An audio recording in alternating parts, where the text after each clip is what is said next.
Magandang araw, magandang gabi, o magandang umaga. Ngayon po ay araw ng linggo. Tayo po ay mananambahan. Alalahanin po natin na tayo nabubuhay dahil lamang sa biyaya ng Panginoon.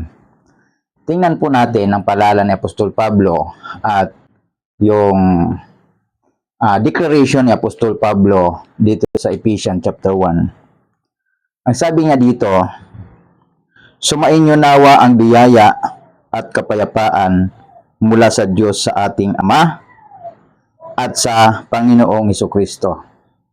Maliwanag yung kanyang declaration ng papuri ay para sa Ama at para sa ating Panginoong Hesukristo.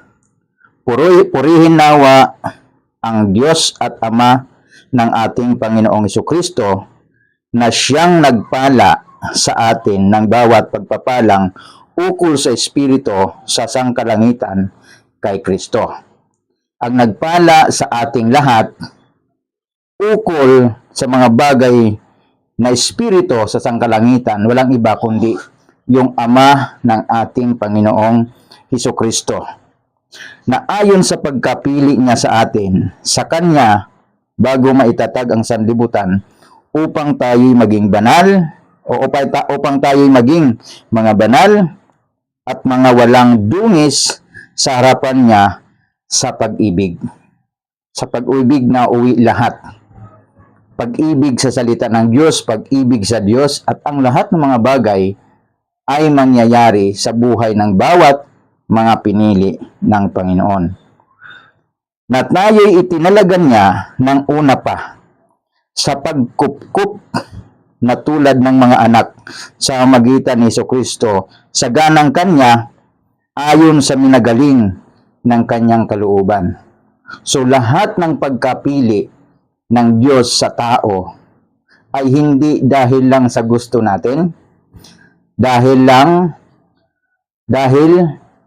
sa mayroon tayong kaloob, kundi ito ay ayon doon sa pagkapili ng Diyos sa atin bago pa itatag ang salibutan. Paano natin malalaman na tayo ay pinili ng Diyos? Ngayon, ang sabi niya, sa ikapupuri, ang dahilan pala ng pagpili sa atin bago pa itatag ang sanlibutan ay sa ikapupuri ng kaluwalhatian ng Kanyang biyaya na sa atin ay ipinagkaloob na masagana sa minamahal. Na sa Kanya'y mayroon tayo ng ating kinakatubusan sa pamamagitan ng Kanyang dugo na kapatawaran ng ating mga kasalanan ayon sa mga kayamanan ng Kanyang biyaya. So lahat ng bagay, ito ay kayamanan ng Diyos at biyaya ng Diyos na ipinagkaloob sa atin. Kaya sabi ni Pablo, wala tayo dapat ipagmalaki sa ating mga sarili sapagkat tayong lahat ay nangaligtas lamang ayon doon sa biyaya ng Panginoon.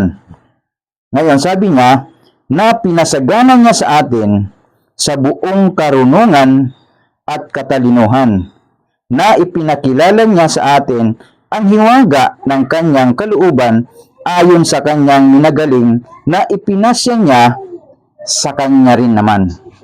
Sa pagiging katiwala, sa kaganapan ng mga panahon upang tipunin ang lahat ng mga bagay kay Kristo, ang mga bagay na nangasa sa sanlibutan at ang mga bagay na nangasa ibabaw ng lupa, sa Kanya'y sinasabi ko, na tayo rin naman sa Kanya ay ginawang mana na itinalaganan niya tayo ng una pa ayon sa pasya niya o gumawa ng lahat ng mga bagay ayon sa pasya ng Kanyang kalooban. Mapalad po tayo sapagkat tayo ay pinili ayon doon sa pagpapasya ng Panginoon na tayo pinili. Amen? Na tayo pinagkalooban ng biyaya ayon sa kagalingan ng ating Panginoong Diyos na Ama ng ating Panginoong Hesukristo. Pagpalain po tayo ng Panginoon.